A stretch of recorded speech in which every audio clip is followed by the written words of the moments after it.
આ અમારી લાગણીની માંગણી. બીજી એક મહત્વની વાત છે કે આ કોથળો તમને જે અમારા હાથમાં દેખાય છે, સાહેબ આ કોથળો અહીંયા ગામમાંથી અમે આજે સરકાર લગભગ 10-12 દિવસથી અહીંયા જ્યારે આ ટેકાના ભાવે ખરીદી થાય છે એ તમામ સેન્ટરો પર સાહેબ બારદાન નથી. એટલા માટે ખેડૂતો ઘરે મગફળી રાખીને બેઠા છે, બારદાન મળતા નથી. જ્યાં સેન્ટર પર જાય છે તો એવું કહેવામાં આવે છે કે ઉપરથી અમને બારદાન આપવામાં આવ્યા નથી, એટલે કે બારદાનના અભાવે ખરીદી બંધ છે. તો આજે અમે બજારમાં ભીખ માંગીએ છીએ, સવારના ભીખ માંગી અને અમે બારદાન એકત્રિત કર્યા છે. ભાઈ જેની જેની પાસે છે એ મૂકો. 1 આ 2 3 4 આવ્યા છે. તો આ 4 બારદાન અમે આજે સાહેબ આવેદનો ખૂબ દીધા, આવેદન નથી આપવું. આ 4 બારદાન અમને જે ભીખમાં મળ્યા છે તો ટેકાના ભાવે જે આ ખરીદી થાય એના માટે થઈ અને આ તમે 4 બારદાન મોકલો, બરાબર છે. આ અમારી રજૂઆત છે. હવે આ પૈસા ભાઈ ગણી લ્યો ને, ગોટાળો ન થાય. આ બારદાન પાછળ વાળો ભાઈ, આ પૈસા અમે આજે ભીખ માંગીને એટલે ભેગા કર્યા કે સહાય ચૂકવવા માટે સરકાર પાસે પૈસા નથી, આવું અમને સાંભળવા મળ્યું છે. તો અમે આ ભીખ માંગેલા પૈસા પણ આપના મારફતે સરકારને મોકલવા માંગીએ.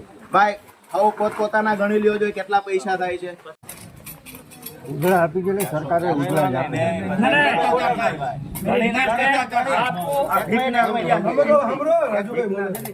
આ ગણીને આપે તોય પૂરા નથી પૂગતા. આ ગણ્યા વગર દો તો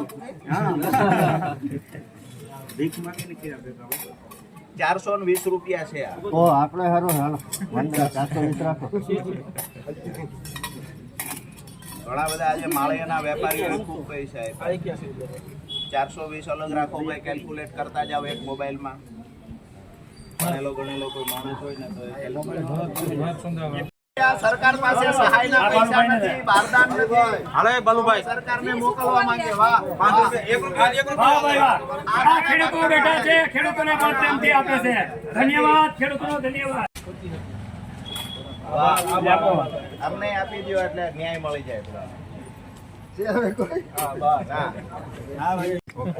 તો આપનું વચન સારી વાત છે સાહેબ, પણ અમે તમને આમાં બીજો કોઈ આક્ષેપ પ્રતિ આક્ષેપ નથી. અમે લખીને દઈએ સરકારમાં અમે 1127 રૂપિયા આપીએ છીએ.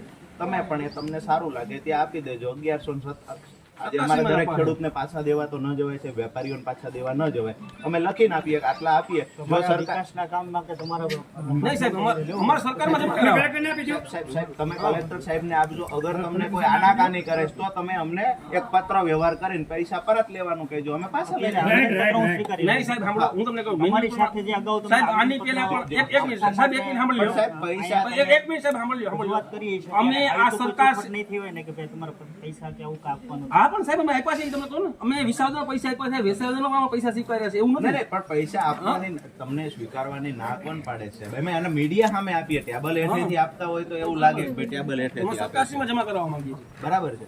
એટલે તમે આ પ્રેમથી 1127 રૂપિયા છે, આ 1127 લઈ લો. અમે તમને કવરમાં કેમ તમે તૈયાર કરી કવર અમારી પાસે ખેડૂ માણા ભાઈ ક્યાંથી હોય સાહેબ? કયો સ્ટાફ આપે ને, કવર માં નાખ્યો ભાઈ. સ્ટાફમાં કોઈ હોય તો કવર આપો વળી. વાટકા અમે પાછા લેતા જઈએ, પૈસા દઈ દઈએ. અને આ કોથળા શેમાં આપશું સાહેબ? લખી દે અમે લખીને આપીએ કે લખીએ કે અમે 1127 રૂપિયા 4 બારદાન આપ્યા છે.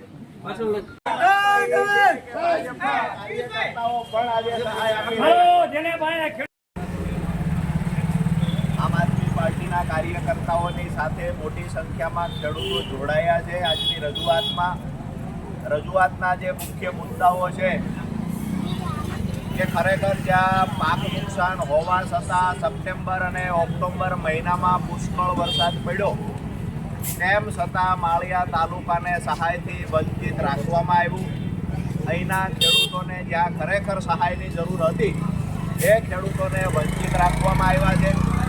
એટલે આજની અમારી રજૂઆત છે હવે ખરેખર જો સરકાર પાસે સહાય ચૂકવવા માટે પૈસા ન હોય તો આજે અમે અહીંયા કટોરો લઈને માળિયાની મેઇન બજારમાં ફરવાના છીએ કે આ કટોરામાં 2-5 રૂપિયા 10 રૂપિયા બજારમાંથી લોકો ભીખના આપશે ત્યાર પછી આ ઉઘરાવેલી રકમ, ભીખમાં આવેલી રકમ અમે સરકારને એટલે કે મામલતદાર સાહેબ મારફતે સરકારને મોકલીશું કે ભાઈ ખરેખર ખેડૂતોને સહાય ચૂકવવાના પૈસા તમારી પાસે ન હોય તો આ પૈસા ગામમાંથી વેપારીઓ પાસેથી, લારી ગલ્લાઓવાળા પાસેથી, સામાન્ય લોકો પાસેથી ઉઘરાવી અને આ પૈસા અમે સરકારને આપીએ છીએ. બીજી અમારી જે રજૂઆત છે, માંગણી છે કે આજે માળિયા તાલુકામાં છેલ્લા 10-12 દિવસથી ખેડૂતોને આ ટેકાના ભાવે જે મગફળી ખરીદવાની હતી એ બારદાન ન મળવાથી, બારદાન નથી એવા બહાના હેઠળ મગફળી ખરીદી કેન્દ્રો પર બ્રેક લગાવવામાં આવી છે. આજે ખેડૂતોને મગફળી આપવી છે પણ બારદાન સરકાર પાસે એટલે કે ખરીદી કરનાર સેન્ટર પાસે નથી. તો ખરીદી કરનાર સેન્ટરને અમે બારદાન અહીંયાથી આજે સવારથી અમારું કામ હતું બારદાન ઉઘરાવવા.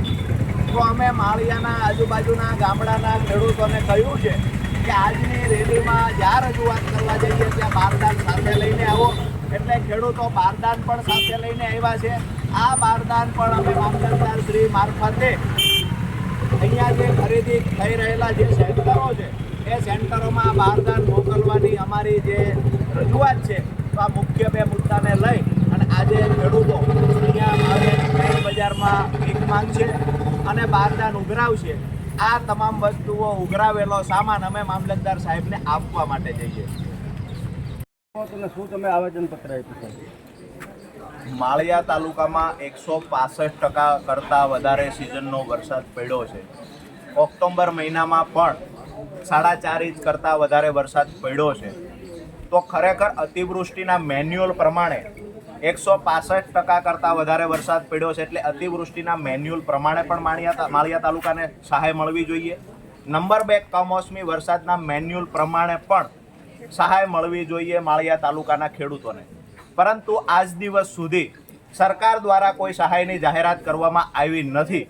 ત્યારે આજે રચનાત્મક કાર્યક્રમ કરી અને માળિયાની મેઇન બજારમાં ખેડૂતો દ્વારા કટોરા લઈ અને ભીખ માંગવામાં આવી છે કે સરકાર પાસે ખરેખર જો ખેડૂતોને સહાય ચૂકવવા પૈસા ન હોય તો ખેડૂતોએ વેપારીઓ પાસેથી ભીખ માંગી છે, જેમાં 1157 રૂપિયા ભીખ પેટે આવ્યા છે.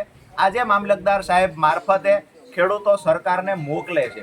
બીજી વાત કે ટેકાના ભાવે જે મગફળીની ખરીદીના સેન્ટરો જે ચાલુ છે એમાં છેલ્લા 14 દિવસથી માળિયાની અંદર કોથળા નથી એટલે કે બારદાન નથી એવા બહાના હેઠળ 14 દિવસથી ખરીદી બંધ પડેલી છે. ત્યારે આજે ખેડૂતોએ અને આમ આદમી પાર્ટીના કાર્યકર્તાઓએ માળિયાની બજારમાં કોથળાઓ માટે પણ ભીખ માંગી છે, જેમાં 4 કોથળા 4 બારદાન આવ્યા છે. વધારાના બારદાનો પણ જે અમારી પાસે આવશે આ તમામ બારદાનો તાત્કાલિક ધોરણે ખરીદી થાય એટલા માટે આ બારદાનો પણ અમે મામલતદાર સાહેબને આપ્યા છે. આવનાર 2 દિવસનું અલ્ટિમેટમ આપ્યું છે. જો ખરીદી 2 દિવસમાં ચાલુ નહીં થાય તો આમ આદમી પાર્ટી આક્રમક કાર્યક્રમ ખેડૂતોને સાથે રાખીને કરશે.